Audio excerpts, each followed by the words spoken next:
আসসালামু আলাইকুম রহমতুল্লাহ। সম্মানিত দর্শকবৃন্দ, মশিউর রহমান আল মামুন ইউটিউব চ্যানেলে আপনাদেরকে স্বাগতম। প্রিয় দিনী ভাই ও বোনেরা, আজকের ভিডিওতে আমরা ঋণ পরিশোধের দোয়া শিখব ইনশাআল্লাহ। ঋণ পরিশোধ সম্পর্কে কত সুন্দর উপদেশ। নবীজি সাল্লাল্লাহু আলাইহি সাল্লাম বলেছেন, তোমাদের মধ্যে সেই ব্যক্তি উত্তম যে উত্তম রূপে ঋণ পরিশোধ করে। কেউ যেন ঋণ পরিশোধে গড়িমসি না করে, সেজন্য নবীজি সাল্লাল্লাহু আলাইহি সাল্লাম বলেছেন, ঋণ পরিশোধ না করা কবিরা গুনাহের অন্তর্ভুক্ত। কিন্তু একান্তই যদি কেউ ঋণ পরিশোধে অপরাগ হয় তবে তার করণীয় কি? ঋণ মুক্তিতে তিনি কখন কিভাবে আল্লাহর সাহায্য চাইবেন? হযরত আলী রাদিয়াল্লাহু তাআলা আনহু বর্ণনা করেছেন, একজন চুক্তিবদ্ধ গোলাম তার কাছে এসে বলে, আমার চুক্তির অর্থ পরিশোধ করতে আমি অপরাগ হয়ে পড়েছি, আমাকে আপনি সহযোগিতা করুন। তিনি বললেন, আমি তোমাকে কি এমন একটি বাক্য শিখিয়ে দেব না যা আমাকে রাসূলুল্লাহ সাল্লাল্লাহু আলাইহি সাল্লাম শিখিয়েছিলেন?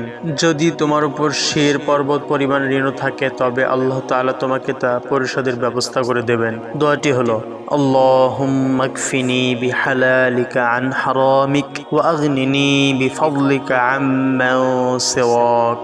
অর্থ, হে আল্লাহ, তোমার হালালের মাধ্যমে আমাকে তোমার হারাম থেকে দূরে রাখো এবং তোমার দয়ায় তুমি ছাড়া অন্য কারো মুখাপেক্ষী হওয়া থেকে আমাকে আত্মনির্ভরশীল করো। প্রিয় দর্শকবৃন্দ, ঋণ মুক্তির নিয়তে সকাল সন্ধ্যা এই দোয়াটি 3 বার পাঠ করুন এবং আল্লাহর কাছে সাহায্য প্রার্থনা করুন।